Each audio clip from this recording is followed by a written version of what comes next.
Welcome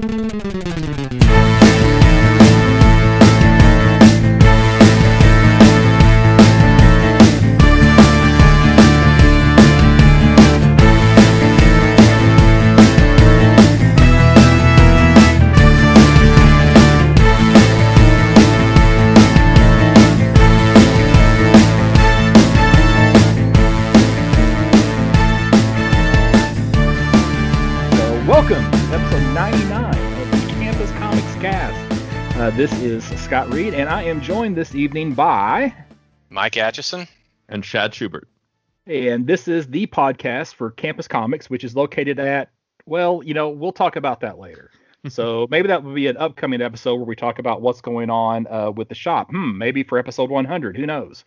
But for now, if you want to reach out to Campus Comics, then you can do that through the store's Facebook page, or you can call Mike No at 618-457-6011. And this episode is time for our regular run through the previews catalog, so we can discuss what books you should be considering ordering and putting in your pre-orders with Mike at the shop. So, but you may have noticed that we've got a new voice on the podcast this episode. So, Shaad, why don't you tell the two people that listen to this a little something about yourself? Well, I also have another podcast called the IFNZ podcast, and also am in a local band, acoustic rock band called the Can't Get Rights. I'm a comic book reader, digital, physical, trades. I like it all. More on the indie and horror side of things. But if I've got to pick between the DC or between the big two, I'm a DC guy for sure. I've kind of recently started a journey of kind of going through all of the kind of milestone comics and trying to, not the actual milestone comics, but all of the specific like important issues and trying to go backwards and listen to that. So I love recommendations for things to check out. So. All right, Cool. Good deal. So, well, since you're a DC guy, why don't we just continue with the tradition and start with the DC catalog. So, I don't know, page one, the thing that we probably everybody knew was going to happen eventually, and we're sad to see it here, the crossover with Fortnite and DC Comics. So we got a 6-issue series where you get codes for skins inside of Fortnite. So I'm well past my first-person shooter days, so I have not played Fortnite, but I suppose this is something that would be of interest to a few people. I am interested about that. There are some people that I know that play Fortnite, and I wonder what that crossover is. So I'm curious to watch what happens with that. I'd like to think that I'd be more interested if this was a Batman Duke Nukem crossover, because I'm more of a 90s first-person shooter guy. I even created a level for Duke Nukem way back in the day. Nice. Yeah, so that's a whole nother story we'll talk about sometime. But yeah, Fortnite is like, I was over the hill whenever that came out. Yeah. And I guess with this being 6 issues, and I assume that this is going to be weekly.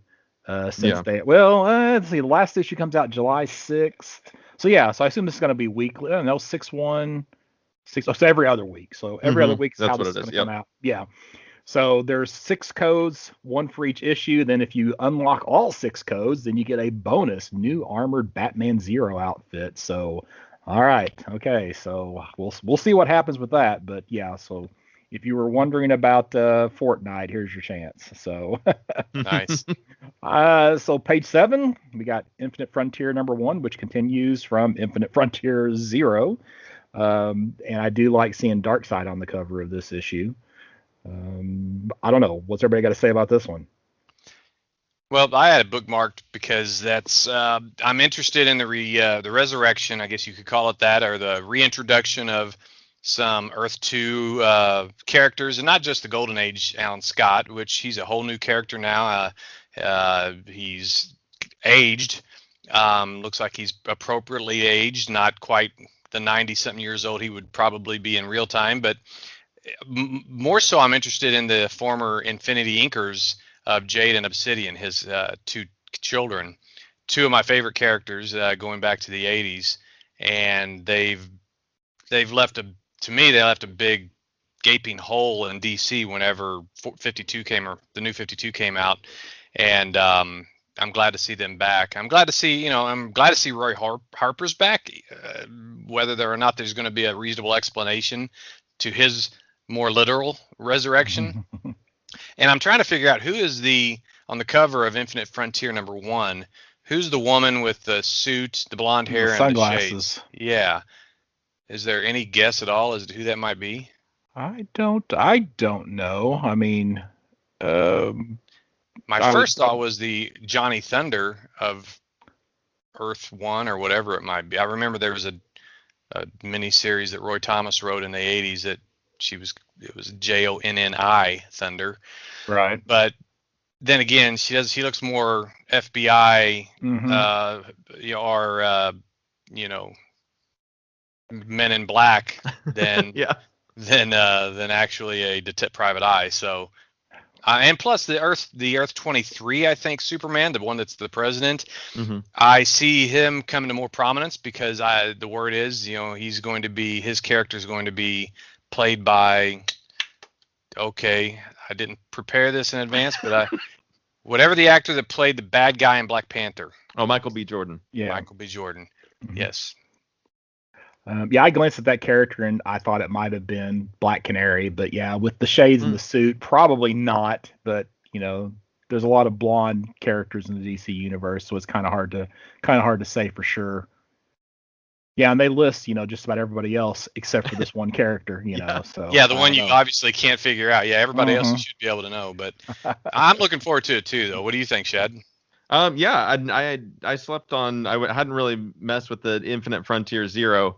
But looking at this cover, I was like, oh, maybe I should check this out. I like the way that it looks. I like the crossover of everything, so I'm in.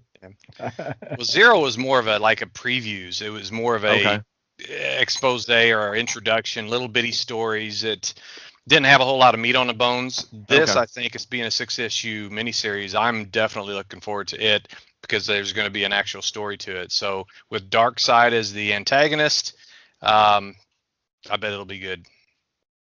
And are you excited about the return of the Secret Files on page 8? Yeah, I mean, it's not as it doesn't go far back enough for me to say that's nostalgic. It's more of my midlife. I did like Secret Files or Secret Origins and Secret Files and all that, but it's always good whenever, especially if you're going to try to explain a new version of a status quo. DC's now in this Infinite Frontier era. Maybe it'll help explain some things. So I'm enough of a catalog. I like to catalog things and have everything in its place and a place for everything type of guy. So yeah, I'm good with it. I'm happy with that. Yeah, it'll help for someone like me who has no idea what's going on with the history of those characters to just be able to pop in with that Secret Files and kind of go, oh, okay, that's who that is. Yep. Yeah, we're kind of spoiled because it used to be every issue, editors would say, well, could potentially be somebody's first issue. So they always had to give enough backstory about the characters so that the reader wouldn't feel lost. And that's not something that we see in modern comics. No. So it's definitely easy to get lost in these books. So I don't have anything till page 22. So whatever you guys got between now and page 22, go. I'm at 21. What about you, Shaad? I'm very interested. I like the DC Pride books. They seem like they would be something that's going to be cool coming out of there. I really like anthology kind of short story books with a bunch of little pickup stories in there. So this seems like a big thing. I know this is everything coming out in June, so that's a Pride month, and I know Marvel's got a book as well that kind of ties into that. So any chance to kind of get a little light shown, kind of like the Secret Files, shine some light on some kind of off the beaten path characters and give us some story on it, I think it'll be pretty cool. So I'm definitely picking that up. Yeah, I agree with that. It's I didn't bookmark it, but I will probably get it because it does have some characters. Some of them we've known for a while that they've been out in whatever, like Batwoman and Midnighter and Apollo. Yeah. Renee Montoya. I think you got somewhat of an ambivalent relationship. I've never been really clear about Poison Ivy and Harley Quinn. Yeah. But then again, I always like, okay, is it something you should focus on, their sexuality or their orientation or anything like that? I don't know who that Flash character is, to be honest. But anyway, I think it's like you said, it's a good way to learn about these characters. And it gives some fair representation to characters they're LGBTQ that don't get it, haven't gotten it ever before. So at least not to this degree. Yeah. And the timing's good with Alan Scott because, even though in the Earth 2 era back in the New 52, that version was a younger Alan Scott and he came out as gay. But this is the actual in continuity Alan Scott that he actually came out to his kids. I've seen a preview of the pages where he's talking to his son Todd and to Jade. So anyway, yeah. Cool. So 21. 21 is for me is Truth and Justice. I just again, because I'm sure it's the issue 5, I did start picking this up I got number 1 so far, and I just don't think I've actually gotten the other picked up the other issues yet, but I do have them ordered. The first one was Vixen, but this being the Pride month, it's got Kate Kane, Batwoman. So Truth and Justice, again, it's like all of a sudden the companies are figuring out that some of the audience does like anthologies. Especially nowadays when continuity is less of a, whether it's less of a thing or it's just gotten so convoluted it's too hard to keep track of. A good one-off story is pretty, it's pretty comfortable to read. It's pretty enjoyable. It is, absolutely. Yeah. Okay, just so we know, I'm going by the printed page numbers. Oh, sorry. So just so that we know. I see that now. We're going. I don't want us to get off just a little bit. So on printed page number 22, we've got Batman Reptilian, number 1, written by Garth Ennis. So now I am not a huge Garth Ennis fan. He's had some really, really good stories and some really, really poor stories. But we get what kind of looks like a variation of Killer Croc in here. So it's a monster for the dreams of monsters that they are kind of, soliciting this as. And to me, the cover looks like, Croc's eye. So I don't know if this is going to be a legacy, villain for Killer Croc, or if that is Killer Croc and there's another villain in this issue. But it also is introducing a new villain. So here at Batman Reptilian number 1, and I guess, does it say if this is I guess this is just a one shot? They don't say ongoing or that it's a limited series. So it says book 1 on the cover, so I don't know if that indicates there'll be more or not. But I like Liam Sharp. He's much better at as an artist than he is as a writer. But yeah, his art is really rich, I think, very lush, especially when he inks his own pencils. Yeah, I'm definitely in for this. I do like Garth Ennis as a writer, and any kind of Batman horror element always seems like I'm in for that, because Batman kind of shines in a cool story with a horror element in there. Yeah, I just think about Ennis more on some of his Punisher stuff, and there was some he had some Punisher stuff that was just so out there that I just I just really couldn't. I didn't take it very well. So but yeah. So he's kind of hit or miss for me. But this looks like it could be it. So I might be off base. My memory might not be serving me well. But it seems like I've heard that he doesn't even really like superheroes. He thinks they're silly. I think I remember reading that or hearing about that before. That's why he typically wrote a lot of war stories. But when he does do a superhero, it's more of the anti-hero, or it's a parody. Yeah, well, you got to look at The Boys, and that tells you everything you need to know about his superheroes. So right. Page 24, Batman: The Adventures continues, season 2. Yes. So we were saying all along that there needed to continue that Batman Adventures continues series. So they listen to us apparently. So we're getting the animated Dead Man and Court of Owls. So that looks pretty good to me. Mm-hmm. Looks like the same creative team as well, with Alan Burnett, Paul Dini, Ty Templeton. So yeah, I had this one marked too. I'll pick it up just because we did start a little tradition in reviewing Batman Adventures Continue. The only downside for me is maybe is warming up a bit on me, but Riley Rossmo, it's an acquired taste, and I haven't quite acquired it. So it's just cover art. It's just the cover art. It is right. It is.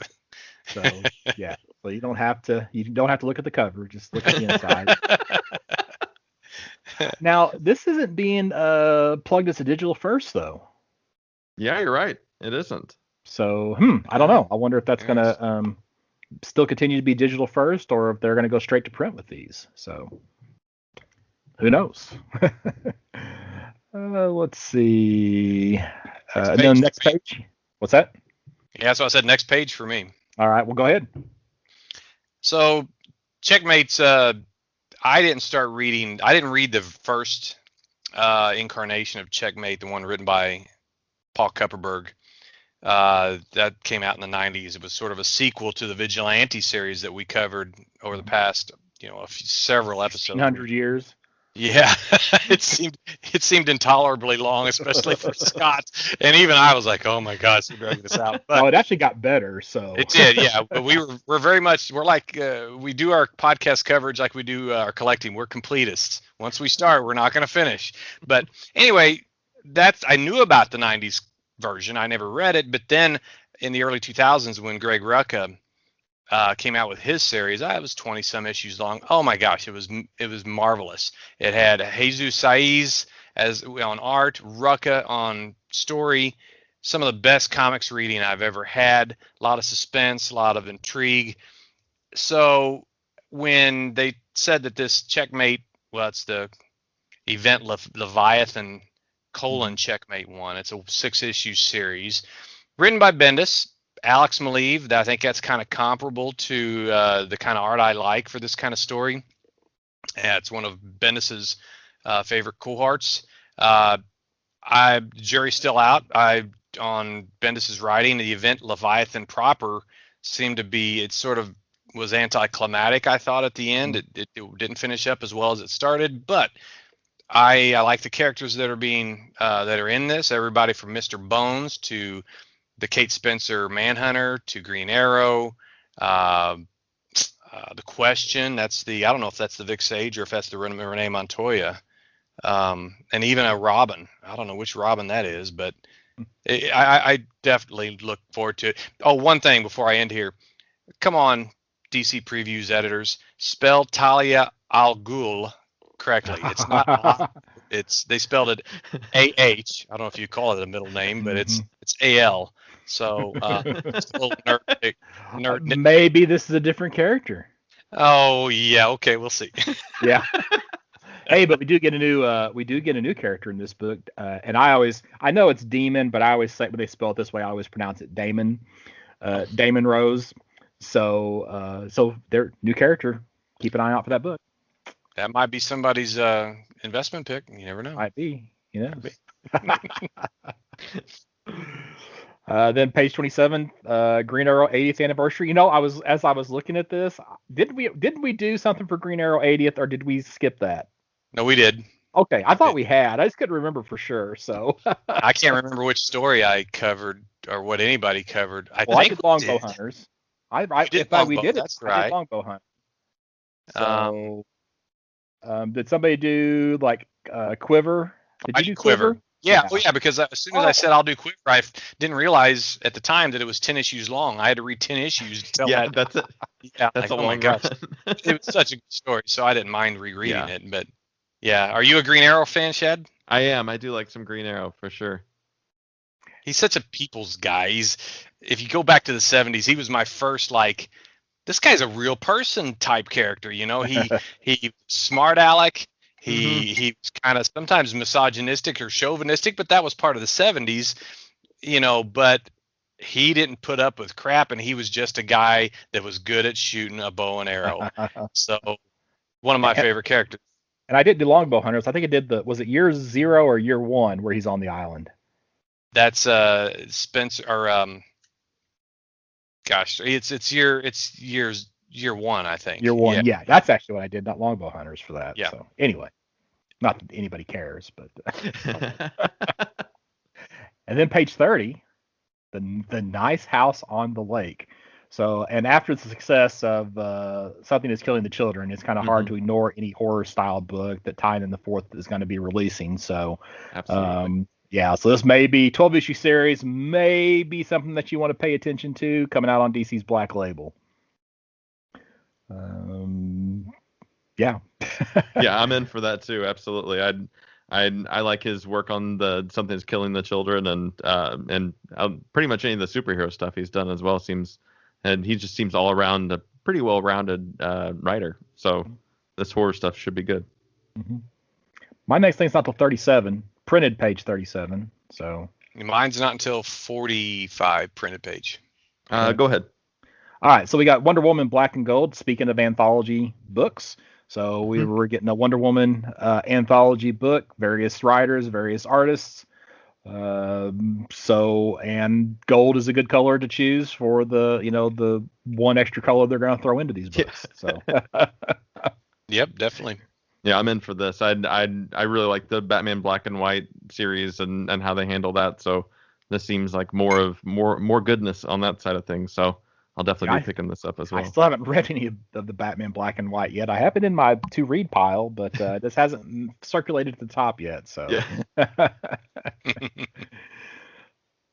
No, I think till 50. So okay, well, mine's. I mean, it's normally I don't talk about a book that's halfway through its run, but Batman the Detective, issue 3 of 6.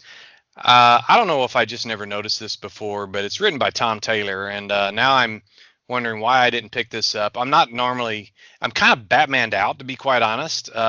He's just got a lot of, I feel like he's oversaturated now, but hey, whatever sells the books and keeps the shops open and keeps the comics being made, whatever, that's great. But personally, I'm trying to be more of a discerning reader when it comes to Batman, and now I'm thinking if Tom Taylor's writing this, I'm definitely, when this comes out in a trade, I'm going to pick it up. I'm not going to start buying individual issues now, but and plus it's got Andy Kubert art and cover, so I bet that's really good. I don't know if any of you guys have seen. Oh, it's also introducing a new villain called Equilibrium, another possible pick. It makes me think of Libra, another. I don't know if you remember the villain Libra. He was main from Marvel. No, it was DC. Okay. He was the main baddie way back in the 70s before the Justice League. One of their stories when Len Wein was writing. But he also was one of the main bad guys as far as the Earthbound heroes in Final Crisis. He's the one I think that he either did it or he got somebody to do it, stabbed the Martian Manhunter in the back. But anyway, he's one of those D-list villains that people forget about, but he's kind of cool. Mm-hmm. So I think the next thing I got is on physical page 50. That's me too. So all right, you go ahead. Yeah. I know you're into the Crime Syndicate. So. Oh, I like the idea. This is a universe, or it's an Earth, one of the parallel Earths. That even going back to the 60s, it was Earth 3. I don't know if it's still Earth 3. It's back to being Earth 3 now, but it's gone based on whatever status quo was at the time. It's just a separate universe where the bad guys on our Earth, the main Earth, are good and the good guys are bad. So obviously your Justice League is the Crime Syndicate, and what I like is they are able to, over the years, they're able to expand on the characters. I mean, they've expanded from the original Owlman and Ultraman and Superwoman and Johnny Quick and Power Ring to other people. Like now they've got Atomica, they've got this new Green Lantern type bad guy called the Emerald Knight. So I like that it's a universe that's not really fully tapped into yet, and plus it's Andy Schmidt's got some pretty good writing creds. And Howard Porter on the cover. I know obviously who Kieran McCone is and Dexter Vines, but I can't picture their art in my mind. But I haven't read the first issue yet. I just have it ordered, but I'm looking forward to this is I think it's a good series to get in this new incarnation of DC under Infinite Frontier. Page 53, we get the final issue of Far Sector.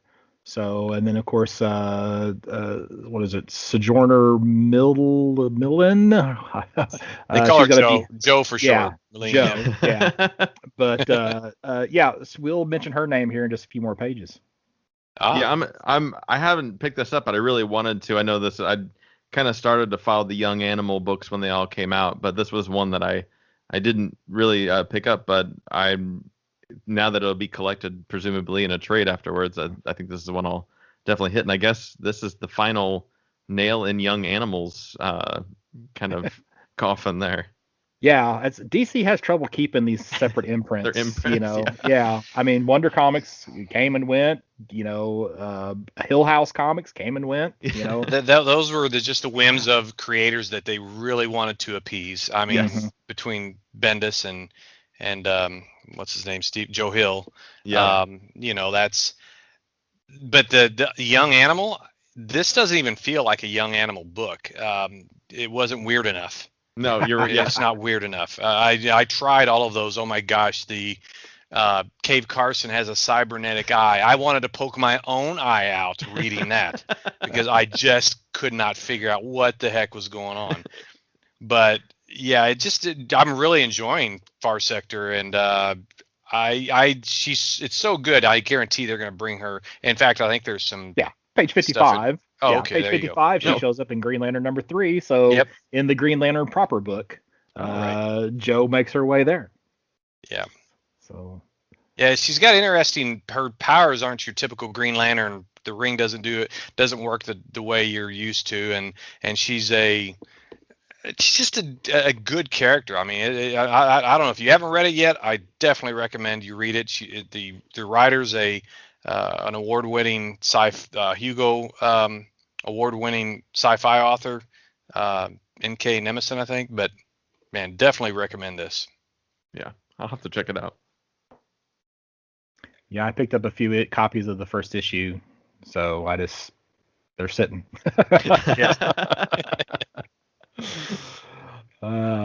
57.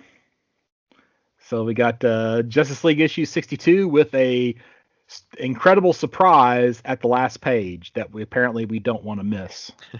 So that's how they don't miss the shocking final page. But I guess since they had to solicit for issue 63 and they're talking about the trial of Naomi, I assume that the final page has something to do with Naomi.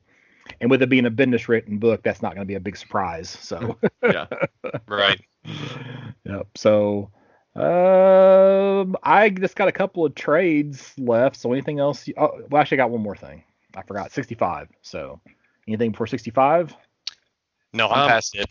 On 64, that Represent #1 is coming out. And I guess I wasn't really paying attention to this was a digital first book that's being collected for the first time. So another, once again, a bunch of small stories brought together, 7 single issue digital first into an issue, a bunch of different perspectives, different voices on. It seems like it's a big representation book, but I don't know if it doesn't seem like there's a lot of superhero content connected to it, but I'm interested to see what's up with that. Yeah. They don't. I think they really only kind of talk about like 1 or 2 of the stories. Exactly. With an 80-page book, I mean, there's got to be probably 8 to 10, smaller stories in there. We just look at the list of writers, right? They probably all have their own story. 1, 2, 3, 4, 5, 6, 7. So it's at least 7. So yeah. Curious to see what's up with that. I'm not sure. 65, Robin issue number 3. So we got another apparently a new League of Shadows character showing up in a mystery fighter trained by the League of Shadows, who's supposed to be Damian's #1 competition. So here's likely to be another first appearance. So what's everybody's who's your favorite Robin? I would actually probably have to pick Damian Wayne just because he seems like the least whiny. Yeah, I'm a Carrie Kelly fan, just from the Dark Knight Returns. Mm-hmm. That's a good pick. Yeah, of everything. But Damian is good as well. From that would be my main pick if Carrie wasn't there. Yeah, Damian's got a good personality. The writers on who's handled him for the most part have had a good grasp on him. I don't like the new outfit he's wearing that leans more toward his grandpa. The weird kind of cape thing, and I don't really, but I definitely like his interaction with Jonathan Kent and just the way he's portrayed in the last 10, 15. Yeah, he's been around for a while. It's hard to believe that, Right. but yeah, he's a good character, and he's makes a lot of the other ones look pretty bland. And I know Dan would probably kick me in the knee if I said, if he was around to hear me say this, but I think his Tim Drake is his favorite, I think, Mm. and I think he's the most boring by far. Anyway, sidetrack there. Well, I would probably take Tim Drake over Dick Grayson myself. So, but Yeah, yeah. 89. I'm on 88, I think, if I can read this. I'm on Justice League Unlimited Girl Power. Is that it? No, I'm on OMAC, so I don't know. I'm on Oh, printed yeah, page. I'm one page before you. So, Okay. it's got that. It's kind of cool because it has that New Frontier. DC the New Frontier look to it. But I've got two granddaughters, and this is one that caught my eye. I thought, oh, I'm definitely getting this for my oldest granddaughter. She's 6, going on 17. But every time I get a chance, I try to give her some exposure to comics, especially the ones that promote, women heroes and powerful women and good stuff, good image stuff. And so I'm going to get this for her without a doubt. Hey, a book you should keep your eye out for. There's a series called Princeless. Okay. It's from Action Labs. And the concept is that you have all these princesses who get tired of waiting for the princes to come rescue them, so they rescue themselves. So that might be something that Okay. I've heard of might this, be a little empowering there. So you might think all about right. that. I'm going to jot that down. Thank you. Oh, I forgot to mention. I've been reading the Dreaming Waking Hours, the Sandman universe, the one last piece of the Sandman universe hanging out. Right. I thought this was going to be ending soon, but it looks like there's no end in sight as far as this goes. But it's been a really good kind of in line with the Dreaming books from previously, and the story is real interesting about a nightmare that gets brought into the real world and is kind of trades places with the person that it is the nightmare for. And kind of what happens when a nightmare is in the real world. And it's not like a scary nightmare. It's kind of a more sensitive, kind of emo nightmare. So there you go. I've never read a single issue of any of Gaiman's properties. I've always read them in trade. Oh, okay. I haven't yet. It's not like but to be honest, I can't. That's not. You should still have that reaction. I've only read about the 3 first trades of his run. I know it's good. It's just same reason we all have stacks of read piles. I've got bookshelves of books. I'm like, definitely going to get that. Someday I'm going to read it, but that's one of them. I've got to get through his entire run of the Sandman. Yeah. Well, I'm only on like volume 6 or 7 because I was reading them in trade, and then I started buying the trades, and I wanted all the trades to be the same. That way, when they're sitting on the shelf, and I haven't been able to match that next trade yet, so I haven't picked it up for quite a while. So I kind of stopped reading it, but yeah, it's good. So yeah, sure. So what are you going to talk about OMAC here? That's a good. I can't believe I didn't bookmark this one. Well, I just was going to mention it because this is a Kirby property that we haven't. I don't know how long it's been since it's been reprinted. I'm not going to pick up this trade because actually this is one series that I do have all the individual issues of because it was only like 7 issues long. I think it wasn't a super long series. So I do have all these issues, but if you're wanting to get a little bit of background and some Kirby, another version of the future from Kirby, then OMAC, One Man Army Corps, would be something to consider. So, and then my last thing for DC is on 96. I think I'm. What am I on? 94. I've shot my bolt. Yep. Go ahead. It's the Sweet Tooth compendium, so it's the full collection of Sweet Tooth by Jeff Lemire, written and art by him. It looks like this is them kind of getting prepped out to go, hey, read this because the Netflix series is coming soon. But it's it hasn't been collected as one giant volume like this before, so Be a pretty cool one. I don't know how comfortable it'll be to read that book, kind of like the Walking Dead compendium. It's not really user friendly, I guess, but 920 pages, yeah. But it probably looks good on the shelf. Oh yeah. Heck yeah.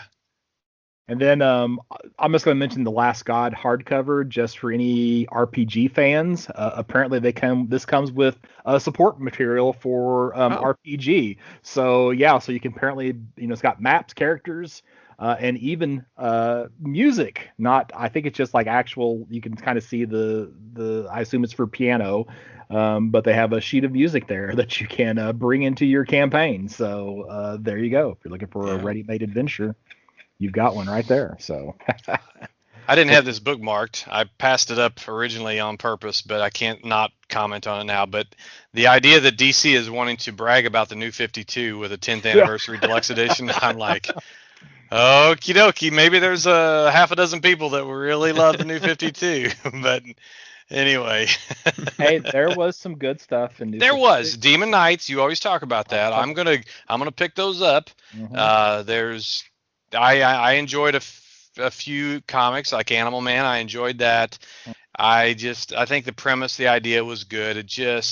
They kind of threw out the baby with the bathwater and I don't know. They didn't mesh it with the previous continuity very well. And so that was the thing is they said they were going to completely start over except for Batman. Right. Oh yeah, and except for Green Lantern. Yeah, we're going to keep all the Green Lantern Batman stuff, but everything else we're starting over. Right. And then it just created so many issues, So. But there were a couple of good books out there. So there was. On to Marvel. Yeah. On to Marvel. All right. So page 1. For the X Universe fans, looks like the next big X-Men event is going to be the Hellfire Gala. It's going to cross over all of the X books. This does make me wonder if we're going to start getting close to the end of Hickman's run. At kind of spearheading things. If he's got, if this is an event that is something that's planned towards the end, it doesn't really feel like the end, but maybe it's kind of like one last thing before we get to the big end story. But I guess we'll talk about that a few pages in. Have you been reading these Hickman X-Men books? They are on. I read the House of X and Powers of 10. Those series I have not picked up very much since it switched over to just the regular monthly books. I typically enjoy Hickman's writing. So I don't really know why I haven't picked those up. I just haven't for some reason or another. So I'm the same. I read the intro kind of issues as well, the Power of 10 and the House of X, and first couple of issues of the main X-Men book, the Hickman book. But I kind of wanted to follow along to everything, but it just seemed like a lot going right in. If they had kept it to a couple of books, I think I would have been all in on it, but it just exploded too fast. Within 2 months, there's 8 or 10 monthly titles, and it was just way too much. So. I don't know the full story, but the word was Hickman was going to, he always wanted to write the Legion of Superheroes, and it didn't happen. I don't know if somehow Bendis came over and did it before he had a chance to, but I would have loved to see him, kick that off with maybe a 20 or 30 issue run writing that book. I guess this Hellfire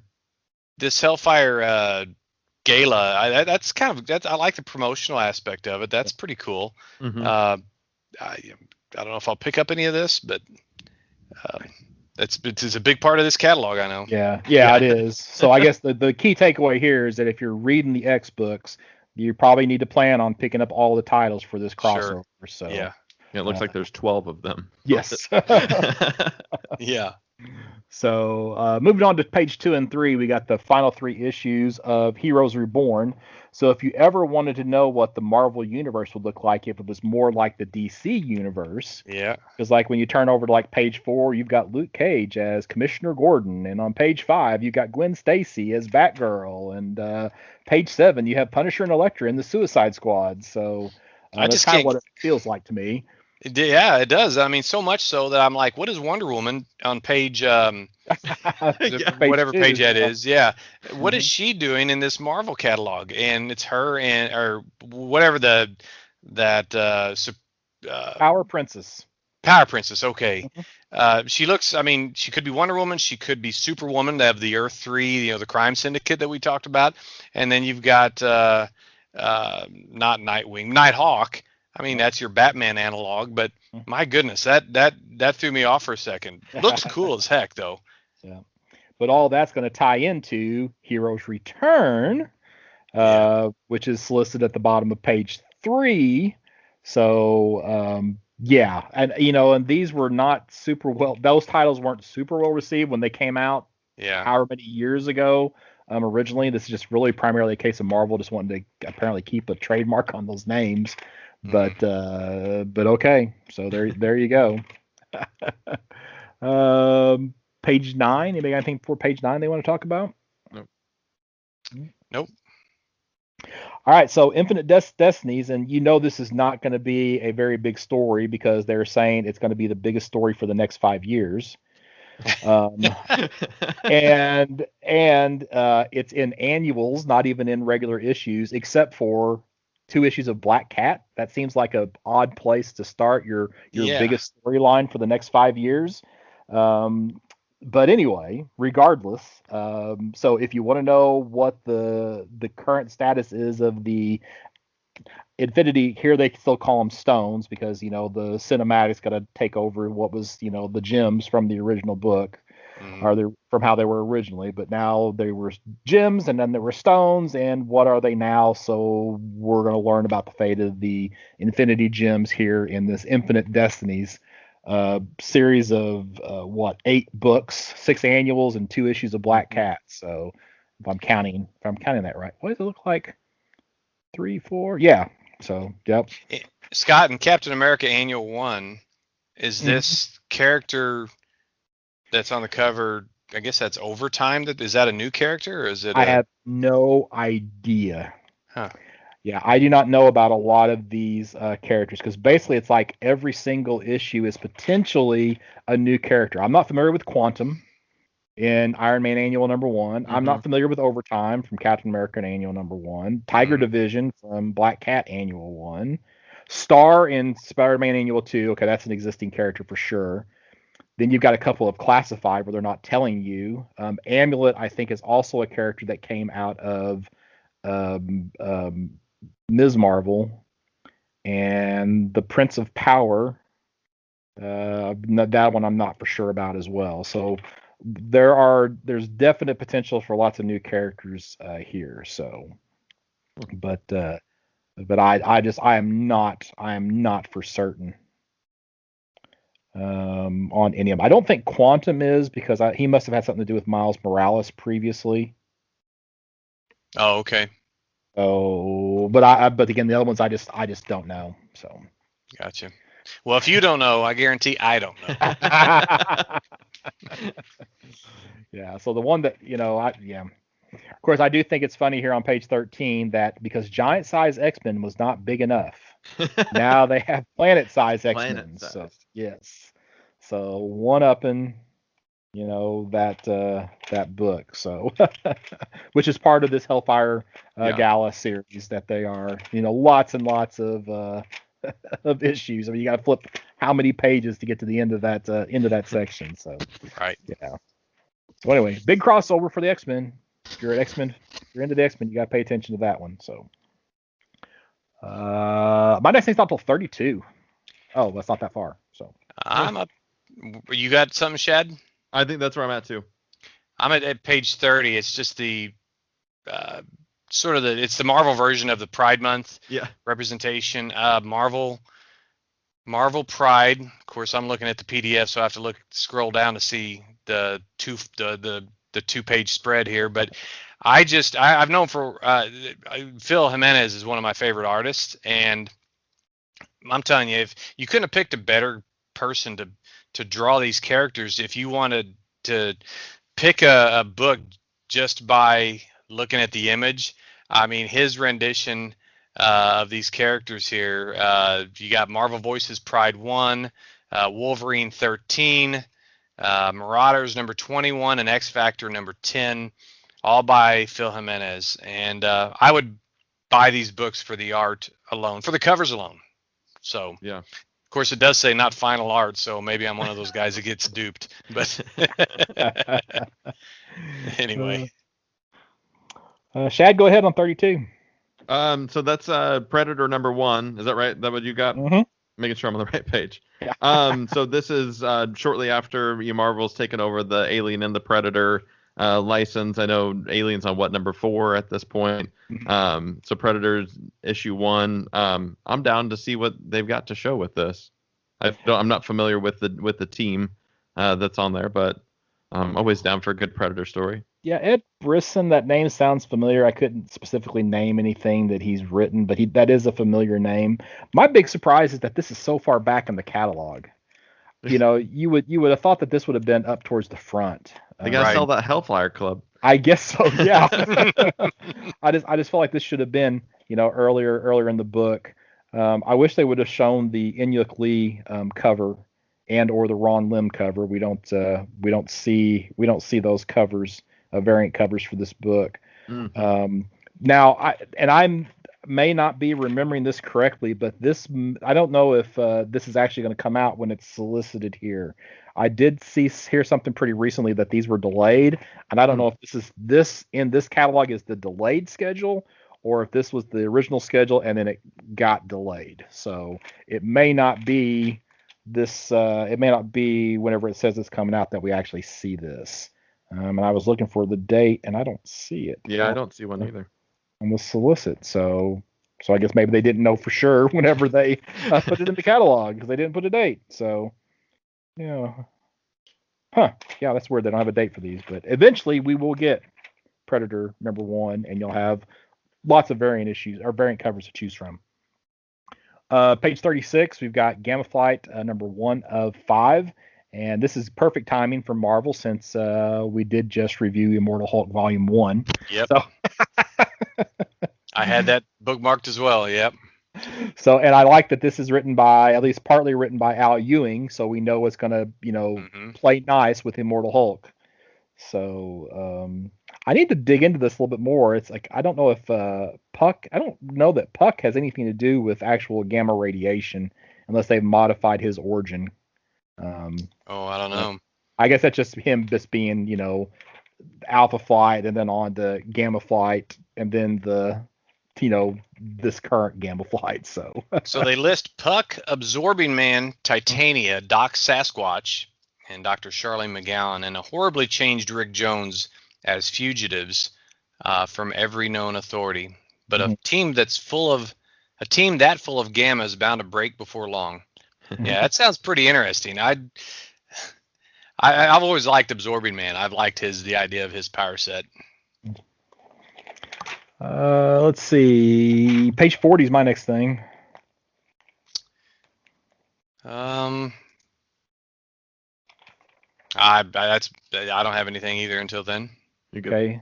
All right. So Demon Days, Mariko number 1.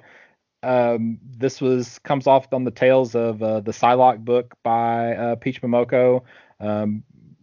Mariko Ishido, we just mentioned because when we reviewed the Wolverine limited series, she was a prominent character in that book. So now she's getting a solo story. So, which is not something I expected to see from Marvel. So, right. Then page 50 is my next thing. Yeah, I'm good. Yeah. You good? Okay, all right. So Amazing Spider-Man. Again, we got another crossover. Going across all the Spider-Man books. So we have the Chameleon Conspiracy. It's in Amazing Spider-Man 67, 68, 69. And then there's a giant size Chameleon Conspiracy number 1. So, okay, so maybe it's not going through all the Spider-Man books, just Amazing Spider-Man and a giant size. So not as many books as I thought initially. So I guess I should have read that a little bit more closely. So, but we are getting 4 books for that story, that month. 61 is my next thing. I've got. Oh yeah, I'm on 62. Go ahead. Okay, so Captain America issue number 30. This is the final issue of the Ta-Nehisi Coates run on the series. The writing's been very, very good. The artwork has not been great, but the writing has been solid. This cover, I think, was originally solicited for like issue 24, 25, 26, 27, and people keep wondering, when's this cover going to make it? When's this cover going to make it? Now we learn why, because they've been saving it for his last issue as the writer on this book. So yeah. Who's been the artist on it that wasn't really good? I'd have to go back. I mean, the artist that's listed here is Leonard Kirk. I've always liked him. I don't think that. I don't know. I had to go back and look at some of the issues individually and see. So I don't want to call somebody out and get the wrong name. Sure, no, I just know him from, I think it was Justice Society or JSA. He did a lot of those issues, and that's where I first was exposed to him and really liked it. On the very next page, you have the Trials of Loki, Marvel Tales #1, and it's written by Roberto Aguirre Sacasa, very good writer. And it seems to be an anthology series that spotlights fan favorite characters, and looks like Loki's the first one. I don't know if it's going to have a theme beyond that, or if it's going to be, if Loki's going to be prominent in future issues. But he's one of the best villains there are. There is. But yeah, I'm wanting to pick this up. I'd second that for sure. Yeah, I'm in on this. Yeah, a lot of this is Marvel wanting to keep the name Marvel Tales, keep that under trademark. It'd be really weird if DC had a comic called Marvel Tales book. Yeah. Hey, how long do other companies have Captain Marvel? So Oh, and that's the truth, boy. Yep. So there you go. So so I switch out of my tab here. So my next thing is actually 63. So the very next page. Okay. Immortal Hulk number 47. They finally, hint that we're nearing the end with the countdown to the end blurb here on Immortal Hulk, and he's fighting the Avengers in New York City. So, I hope Hawkeye's got one of those arrows. No kidding. He needs to have it handy. So I don't see Hawkeye on this cover. So I see a lot of the other Avengers, but no Hawkeye. Yeah. Page 69. Good on my end. Go ahead. Yeah, go ahead. So Chip Zdarsky, they're calling this the issue that you cannot miss for Daredevil 31, and Marvel never does hyperbole, but with some of the things that Zdarsky's done recently on this book, maybe that is true, and maybe this is a book that we don't want to miss, because he snuck in the Elektra Daredevil and stuck in a new sidekick for Elektra. So, hey, maybe he's got something else big planned for issue 31. So I wouldn't dismiss this issue. That's for sure. Sure. 74. I think that's where I'm at too. Okay, go ahead.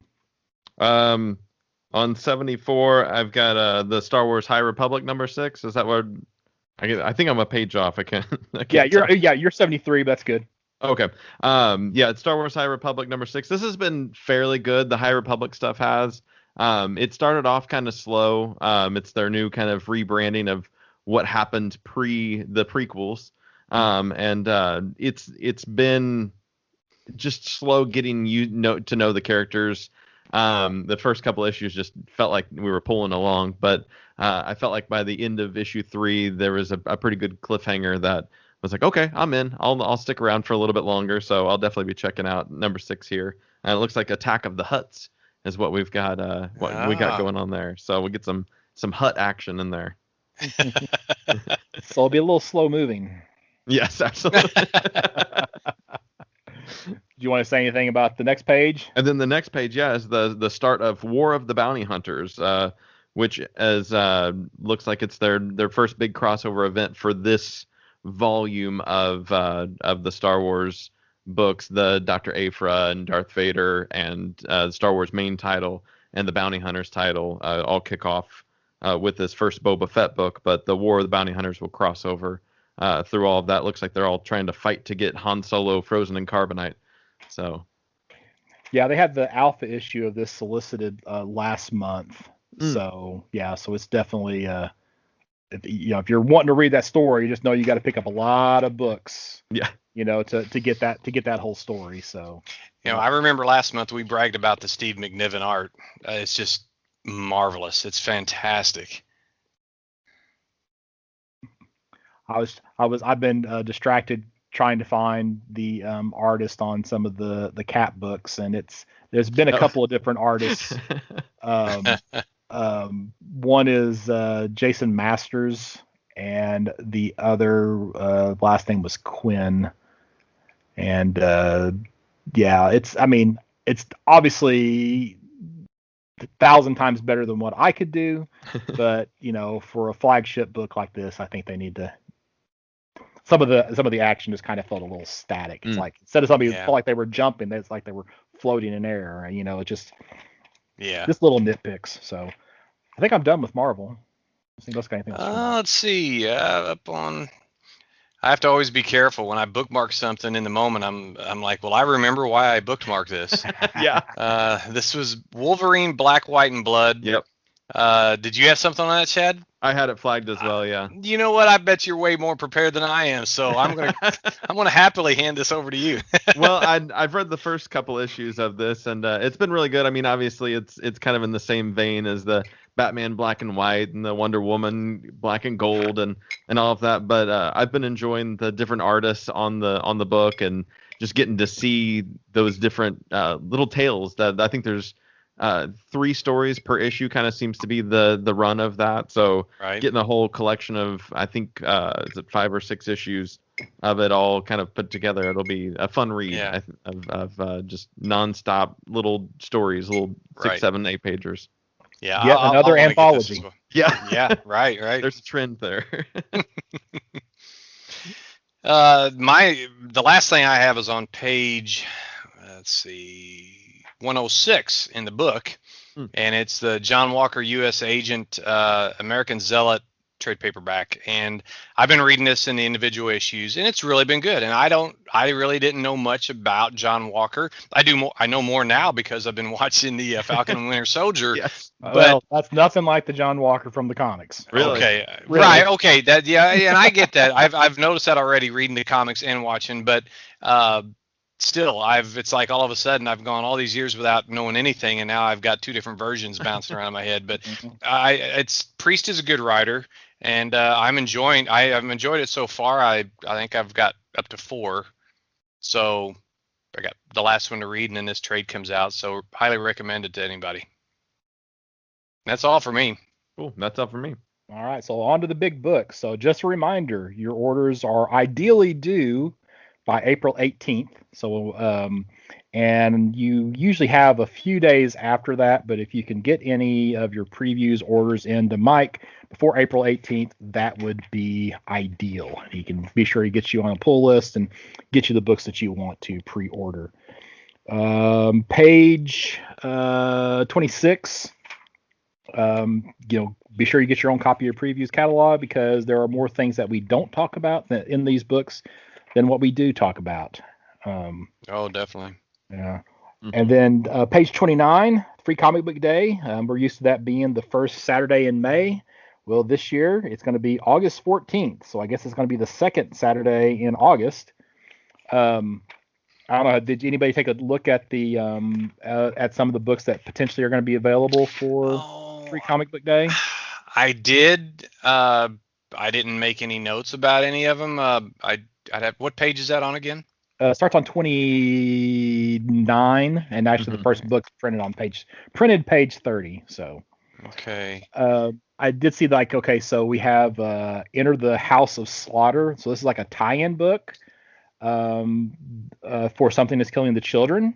It is reprint material, but it'd probably be something to check out. There are several books that have new material, and anytime there's new material, it's a book you probably want to keep an eye out on, because it could potentially be like an Umbrella Academy type book, that you would be glad down the road that you'd pick that up. So like the Star Wars High Republic Adventures, which is an IW book. That's got all new material, all original material there. I don't know why Marvel can never get their act together and actually announce what they're going to put out. Yeah. Always these black boxes that just say Marvel. Let's see, what was one of the other ones that jumped out at me? We Live. Where's that at? It's on the very first page. Yeah. From Aftershock Comics. So that's another one that has exclusive original material. Gloomhaven. Go ahead.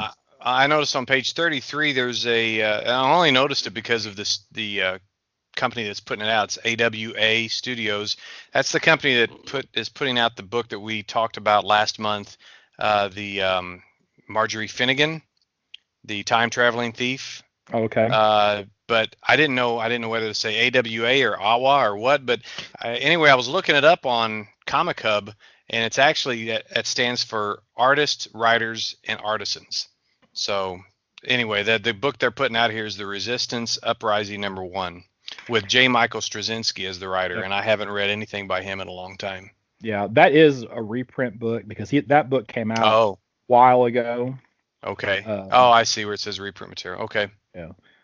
But it's fine. It is a book that I actually have in my, in case something happens down the road with that, pile. Yeah. Right. The one let's see, Gloomhaven, which is based off of a board game. So I guess they're expanding that universe for Gloomhaven. That's coming out from Source Point Press.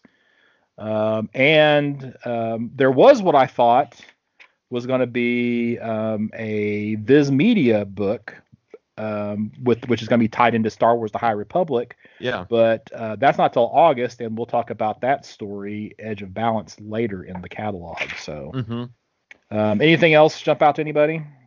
Nope, not out of that. Not particularly.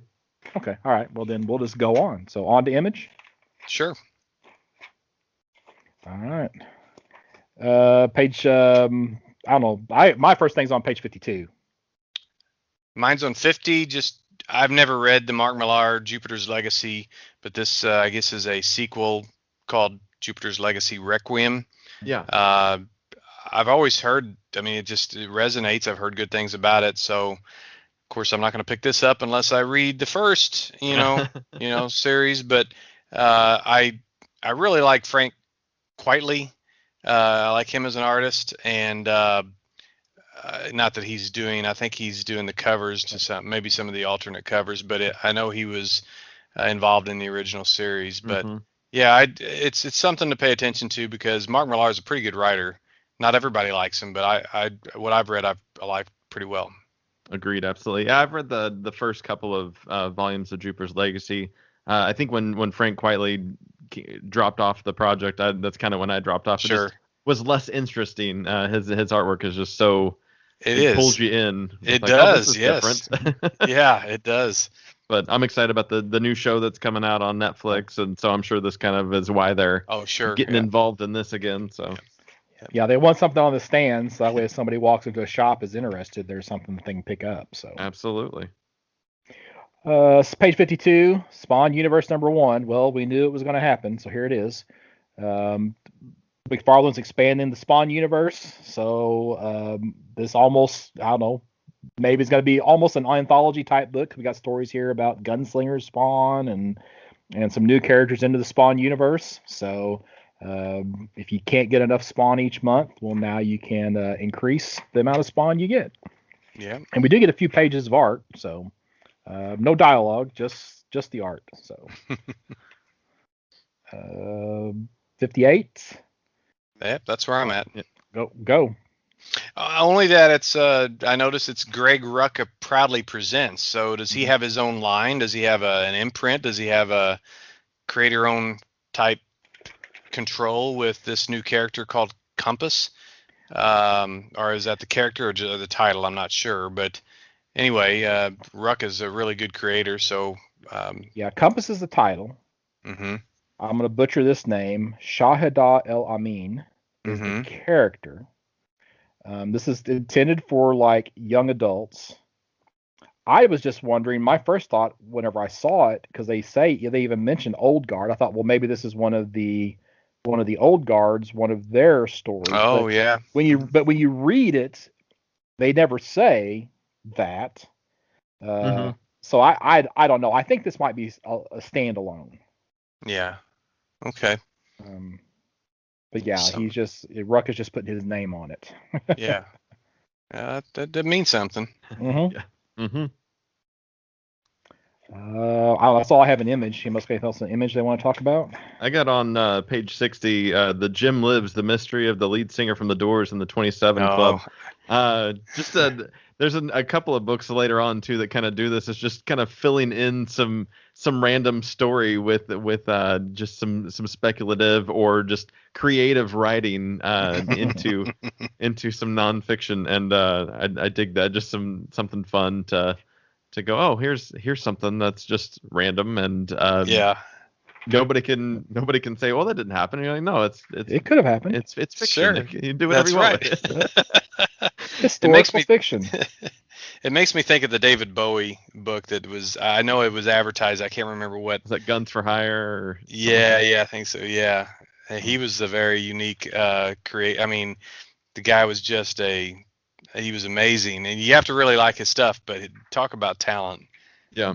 I thought the artwork looked really interesting. The Ernesto Carbonati is the artist, and the preview art looked pretty cool. Yeah, it's got 4 pages, basically one, like, I assume that's a 2-page spread, that lower one on page 81. Like. It's really, really good. Just the way it's laid out is kind of not non-traditional. Mm-hmm. Yeah. It looks really good. Anything else in Image? Yeah, I've got Ant number 12. I don't remember seeing this before, but the only thing caught my eye was the Golden Age Daredevil on the cover. I like a lot of especially the public domain Golden Age stuff that you can get on, is it the Comics Heritage Museum or whatever? It's just digital museum or something, but you can read some of the scans of these old books, and he's one of those characters. But it'd be I guess somebody's picking them up, and I don't know if they're doing it because it's creator or it's public domain or what, but Ant number 12. Hey, we'll talk about Golden Age Daredevil later in this episode. Oh, really? Okay. Yes. That's all I've got until 90. All right. Die 17. Don't forget about the book Die. That's good. Well, that's the same. Yeah, I knew you were going to be on that page too, because I'm talking about Department of Truth number 10. I'm still reading it, still good, still enjoying it, and then right on that same page is one of your series that you always tout. Die. Not die, but die. Just Die. Singular Die. Yeah. While we're talking about death, Deadly Class 47's on the page right before that. That's been a pretty steady book with Rick Remender and Wes Craig. I always pick that one up. That's good. That's been around for a bit. 47 issues. Yeah. I thought it was going to go down a couple of different times, but he just tends to take some big, like, 6-month breaks in between storylines. So a la Saga. Yeah, exactly. Yeah. All right, Dark Horse. Yeah. Sure. All right, so page 102, we've got another 6-issue series for Norse mythology. I bought the first issue of the first one and haven't read it yet. I think I'm with you. Yeah. Same boat. Yeah, but written by Neil Gaiman and P. Craig Russell art, it definitely is pretty. So. Yeah. I don't know why I haven't gotten any of this yet, but I should probably get the second series at least.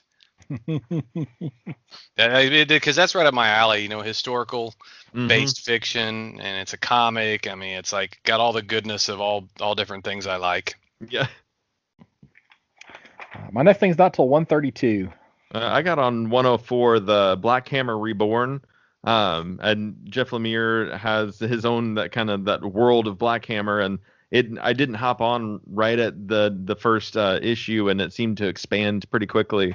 But this seems like a good hopping on point. If you've wanted to try out Black Hammer, then why not try it with Black Hammer Reborn?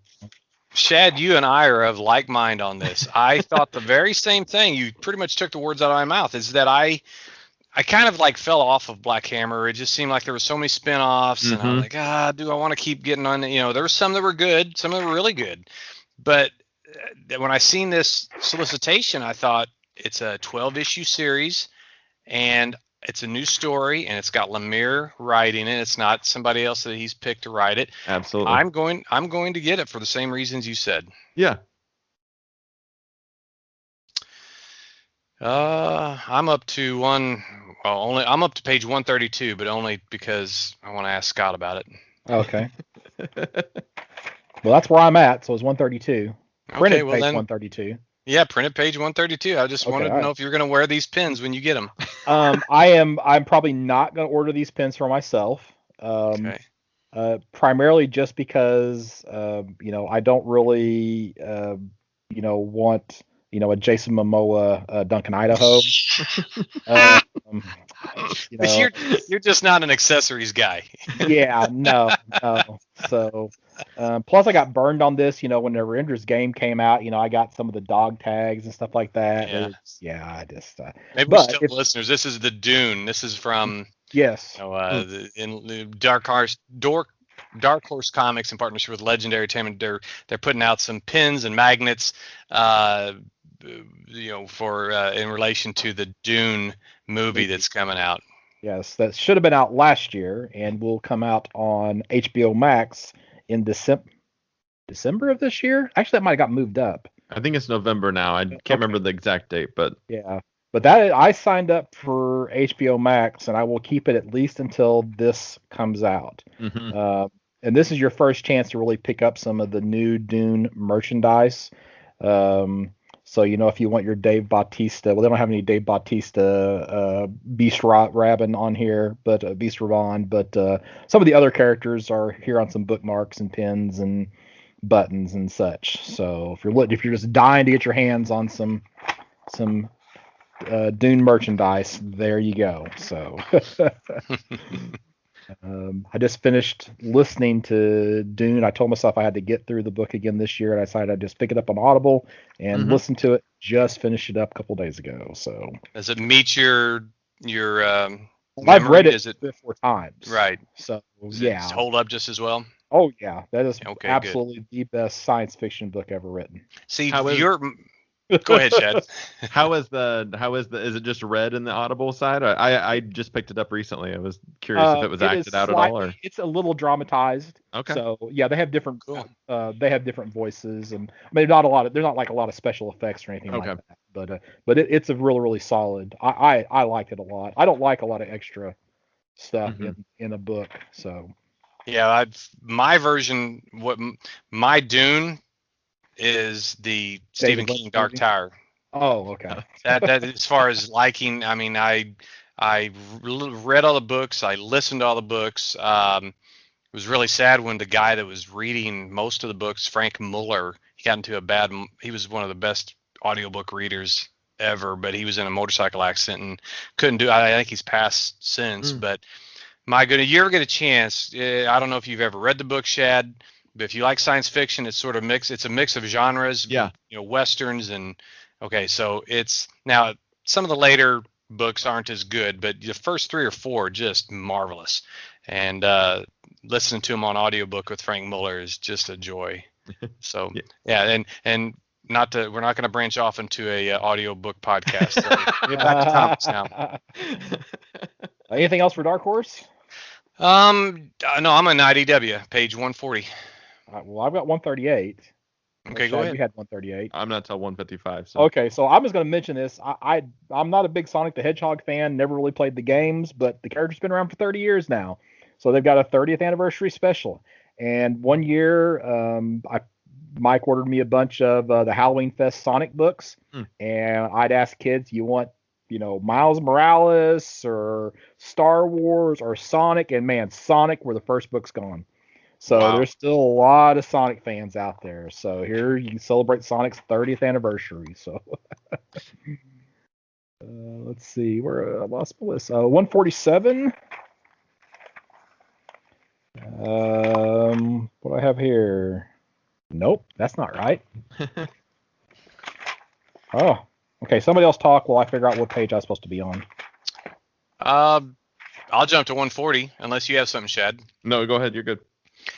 Okay, this is by IDW, The Art of Pulp Fiction, an illustrated history of vintage paperbacks. Now, I've picked up a couple of these, and it's mostly based on the covers, and you can see why now. When you look at these painted covers, these are books that would come out in the 20s and 30s, and whether the story is good or not, I just think it's a really cool thing. You can get these old things. They're very old, but they're very reasonably priced. Usually you can find them online pretty cheap, but this is a hardcover 240 page book that's selling for $49, and it even tells you judge these books by their covers.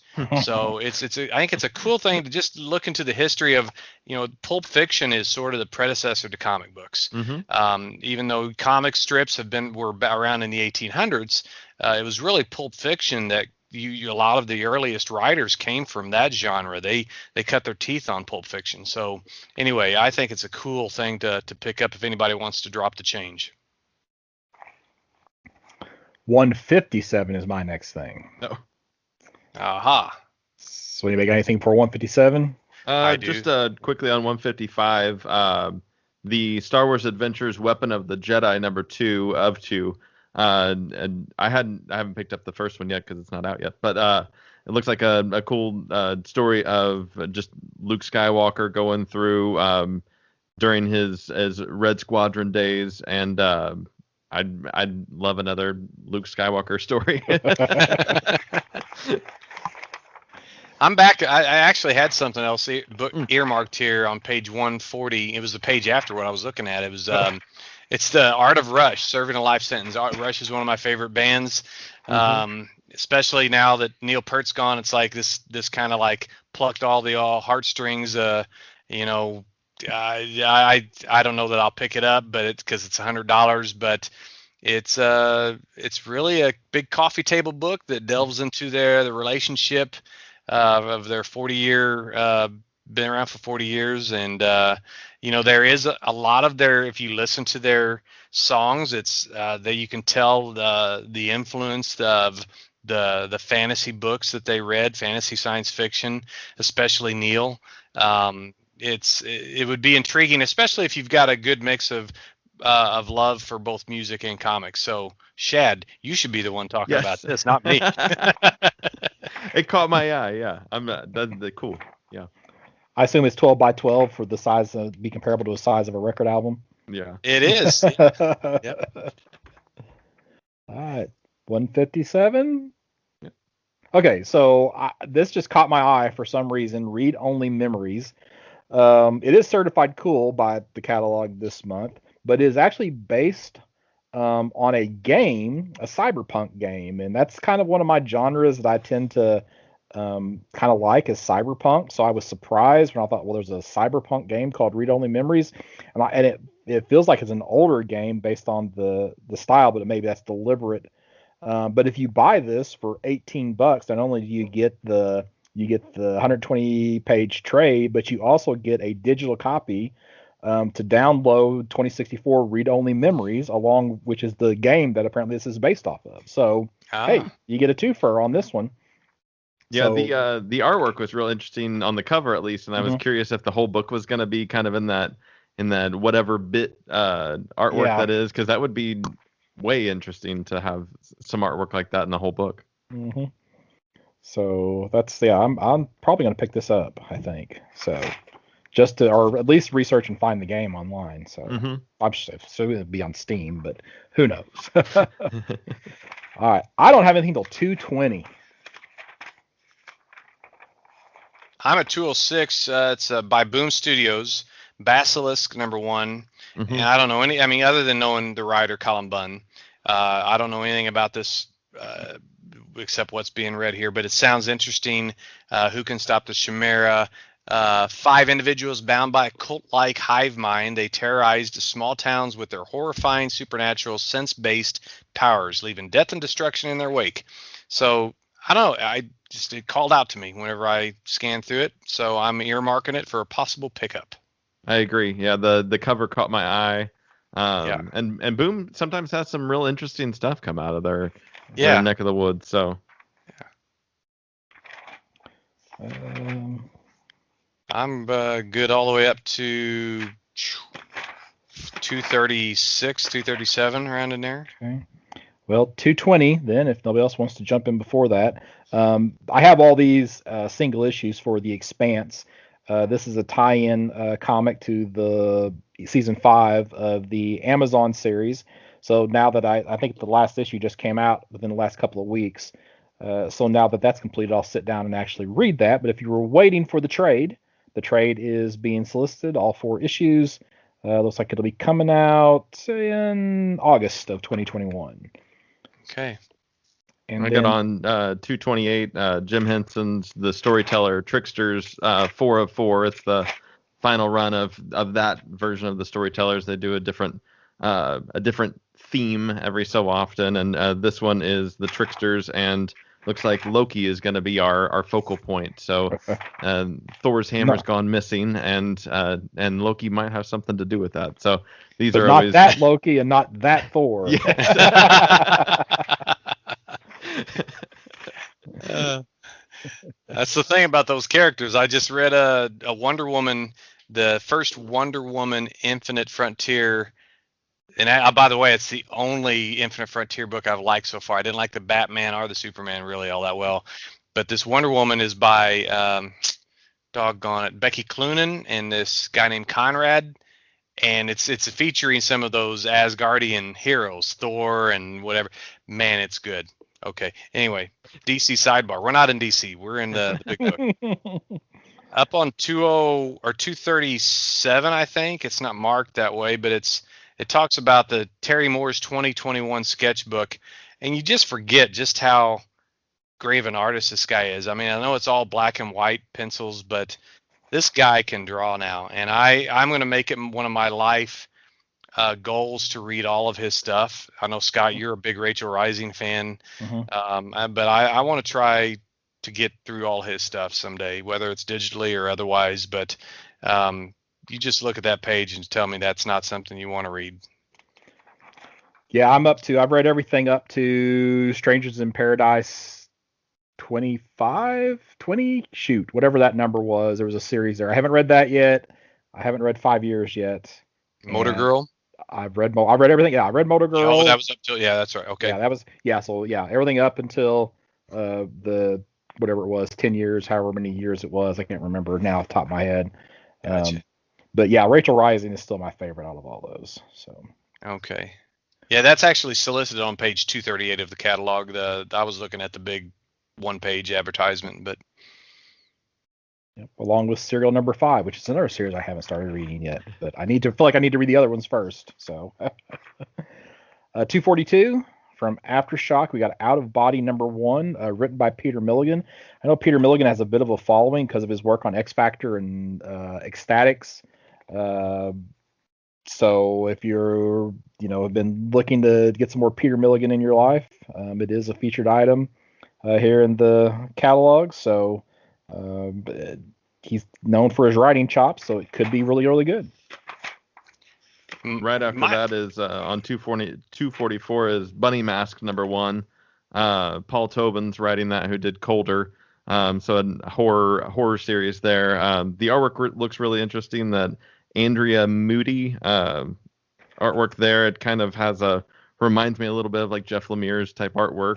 Yeah. Has a Charlie Adler variant cover of Walking Dead fame. So yeah, very very creepy looking. Yeah, a little weird.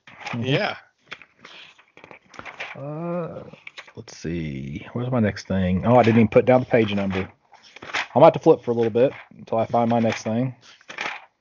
Because it's in Black Mask. So if you got anything before like 270.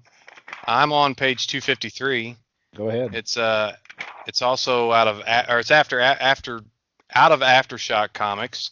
The page talks about Adam Glass Spotlight. I know he was a writer on the Teen Titans for a while, and it's the epic adventures of the Rough Riders. They're sort of a turn of the century American history they look like basically cowboys or whatever, between the 19th and 20th centuries, and that's the kind of era I really like. And I have no idea what it would be like, or if I've really enjoyed, but I would like to see what maybe one of these. I'd probably just pick up the trade paperback, volume 1, just to see if without having too much of an investment. 262 is my next thing, or no, 282 is my next thing. I think you're good on my end.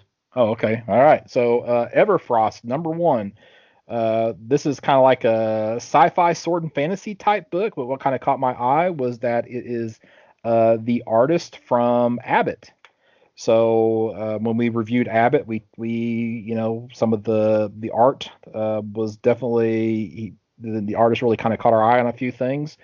So hey, I think I'm in on this just on the art alone. So the cover was enough to catch my eye, and whenever I read, that they had also been the artist on Abbott, I think I'm in.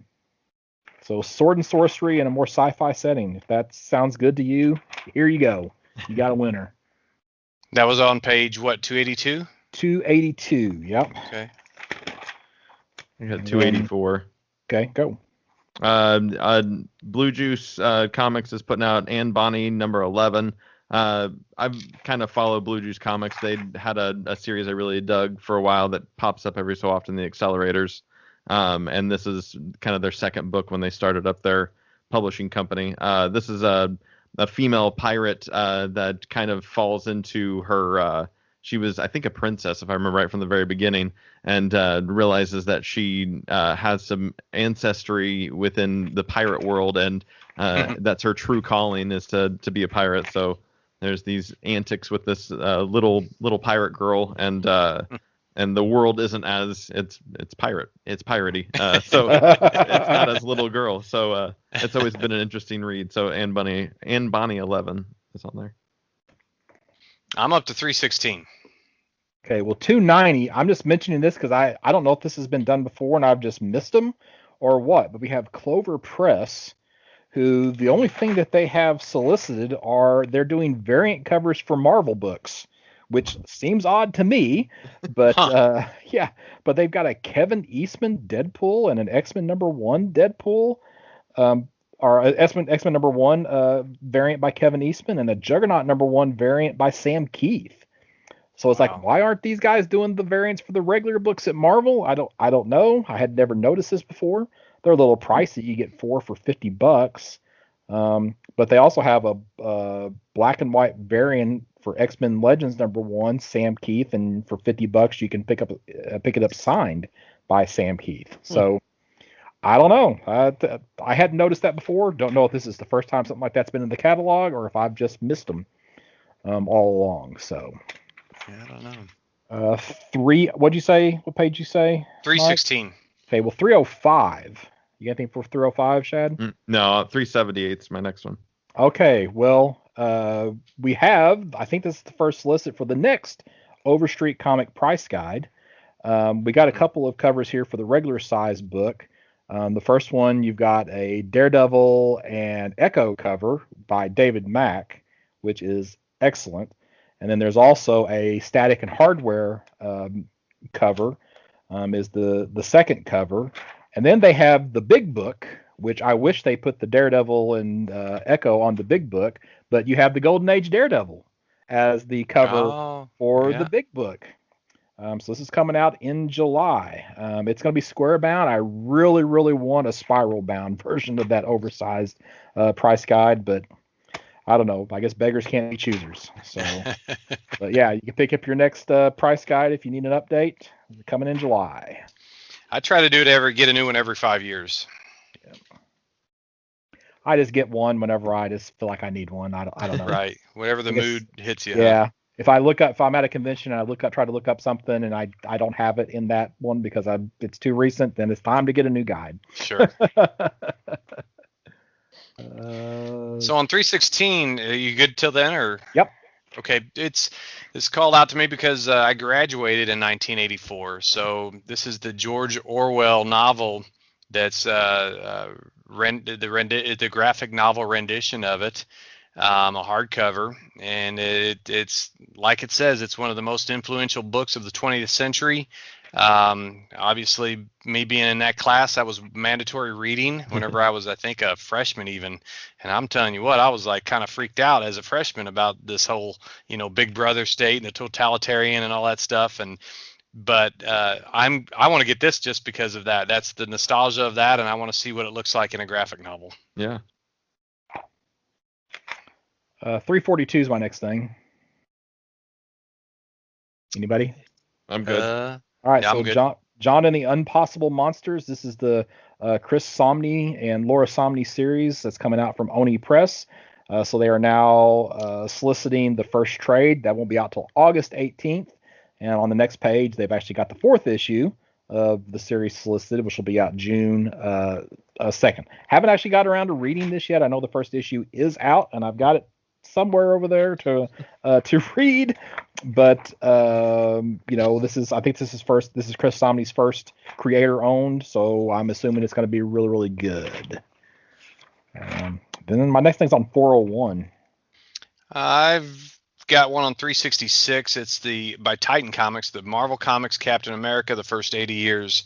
I thought of you when I seen this, Scott. It looks like it's just a collection of covers and comic art and behind the scene facts. Looks interesting. It's got all kinds. It's got different. You got a newsstand version, an exclusive version. But anyway, it $20 isn't much. It's for 192, almost 200 pages of content. That looks like some fun to me. You know what I saw? The reason why I didn't actually mention this, because I saw that blue box in the middle there where it said offered again, and I thought that this had been solicited before. And no, it was actually Marvel Comics the first 80 years that had been solicited before. I see. Yeah. Not this book. Yeah. That had been solicited before. So that's why I didn't even mention it. Thought I'd just be repeating myself. So. Anything else before 401? No, I got sir. 378. Vault Comics has got a book called Heavy that's out. It's issue 8's what's solicited. It's Max Bemis is the writer. He's if anybody knows the band Say Anything, he's the singer, guitar player, songwriter from that band. And he also has done Evil Empire for Boom, and he did Fool Killer and some other things like that. This has been pretty interesting. It's a story of kind of purgatory, but you're not just in a purgatory waiting. You get stuck in this middle area, and you get assigned jobs to work your way either to heaven or hell through it. And a Heavy is a kind of a hitman for alternate realities. You've got to kind of control all the realities as a Heavy, and so the main character is one of those killers. So it's been a pretty interesting read. So you this caught your eye because of the writer. You knew the writer was also a musician, and that's because I mean, otherwise you wouldn't know. You wouldn't think. Absolutely. You wouldn't even. Yeah, that does look. I like the idea of all that. Yeah. Mm-hmm. 401. 401. All right. So for the first time ever on this podcast, I'm going to talk about something out of the manga section, and I would not have even noticed it except for I caught the image on the actual first page, because I normally just see that maroon in the catalog and flip to the next section. Yep. But on that first page, there's a solicit here for Fist of the North Star. And I remember buying this book off the shelf at Campus Comics when it was down on the strip. I still actually have all 8 issues in my collection, so I probably won't be buying this. But if you are into apocalyptic martial arts, this is an excellent story, and it's actually on page 401.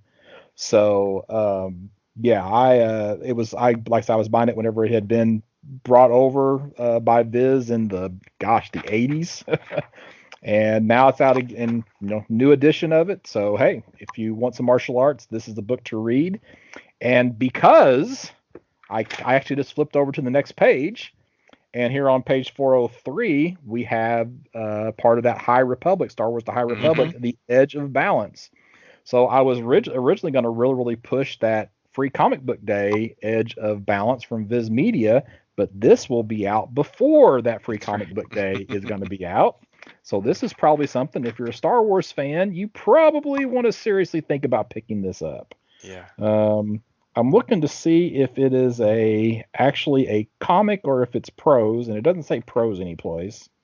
So I assume it is an actual graphic novel. So, so if Star Wars manga is your thing, then you've got another book coming. So, Mm-hmm. and I will now leave the manga section. Because that's a first. I think that's the only thing I had in there was the Star Wars book. Anything else you wanted to add on that? Nope. No, it doesn't look like there's much information about it. There's not even a synopsis or anything, so they're kind of just leaving it wide open. So they're pushing the cross-publisher initiative. So right. It's weird. It's weird seeing Marvel and IDW and Viz Media of all being part of this, push for the High Republic. So yeah. I think I'm done with side 1, unless anybody's got anything in apparel. Nope. All right. Flipping the book. Side 2. My only thing on side 2 is on page 116. So whatever everybody has, just go. I have nothing. Okay. Sorry. The only thing I saw was on page 44 is the Nerf Star Wars Mandalorian Phase Pulse Blaster, which with the little pink on it reminds me of a little bit more of the color scheme of the animated the Boba Fett special cartoon from the Christmas special, more than it does actually from Mandalorian because it's Nerf. Oh wow. But I think that's all I had on here. Okay, so the only thing I had is on 116. They're releasing a second edition of a board game called Gravwell. This is it's the premise of the game is that you and the other players are trapped in a black hole. You're trying to escape the black hole, and you're using the gravity that's generated by the other ships and a couple of derelict ships that are inside of this black hole. And you're basically playing cards, and you can end up being pushed closer or farther away depending on how the order of the cards getting played. But I thought it was pretty enjoyable. So they've got an updated edition. So if you're looking for a game to play, that's something to think about. So yeah, that's it for me. All right. Well, Mike, what book are you looking forward to most out of these? I'm looking forward to the Green Arrow 80th anniversary. I know that surprises you, but that's the one that there's a couple other ones whether it be Crime Syndicate or Checkmate, I could say any of those, but these 80th anniversary, if they don't overdo it and do anniversary things too much, I won't be burned out. But that's what I'm looking forward to when it comes to my personal preference. Shaad, what about you? What are you looking forward to? I think I'm most looking forward to the Bounty Hunter Wars, the Star Wars crossover event. Seems like I'm a little behind on all of that, so this seems like the incentive to get my butt hurrying up to getting caught up to everything a little bit there. Did you pre-order the alpha book that was listed last month? I did not. Okay, so there's an alpha book last month that you try to track down. So yeah. So you might check with Mike, see if he maybe ordered a couple extras. Absolutely. Have him put one back for you. So yeah. Well, I'm gonna go ahead and say Captain America issue number 30. I have enjoyed the Ta-Nehisi Coates run. So I kind of hate to see it. So maybe I'm not looking forward to that final issue, but I assume it's going to wrap up with everything that he wanted to say in that story is kind of probably come to head in that issue. So yeah, that's probably the book for me. So. All right, Mike. What should people be picking up an extra copy of? Batman the Detective number 3 of 6. It's featuring a new villain. It's Libra's little brother, Equilibrium. Okay. So I made up the part about being Libra's little brother. Wouldn't it be funny if that were true though? Oh my gosh, yeah. Yeah.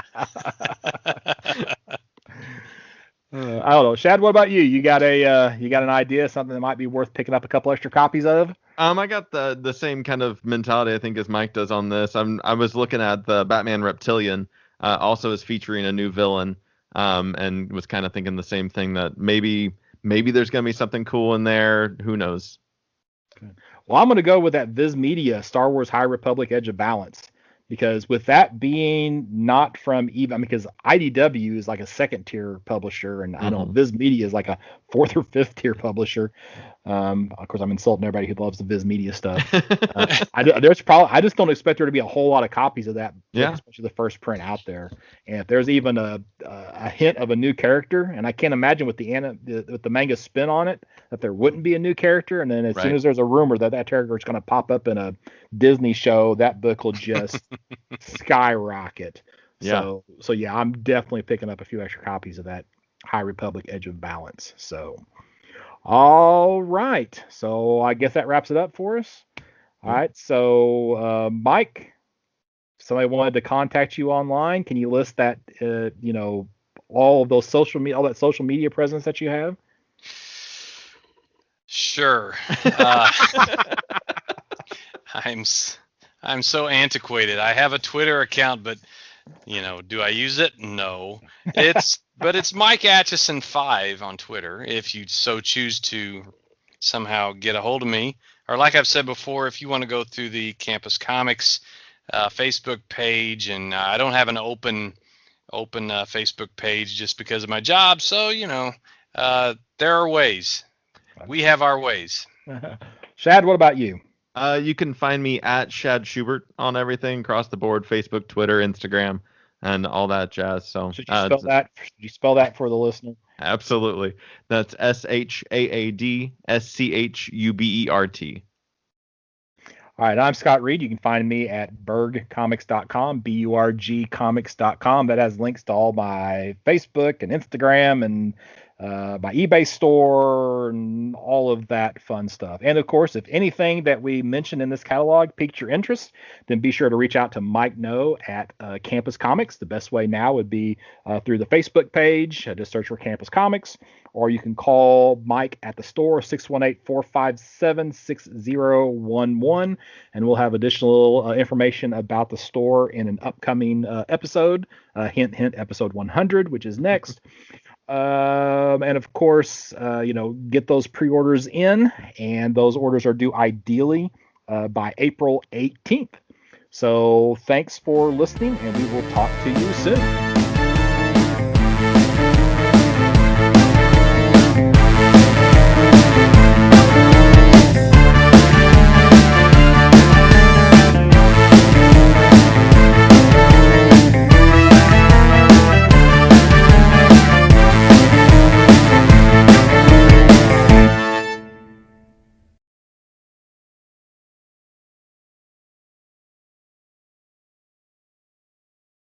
And that's a wrap. And it's a wrap. Nice. I usually leave a recording for like a minute or two in case Mike says something really dumb. And I can pin that on as a stinger at the end. I give him a lot of content that way. He finds a lot of stuff that I say that,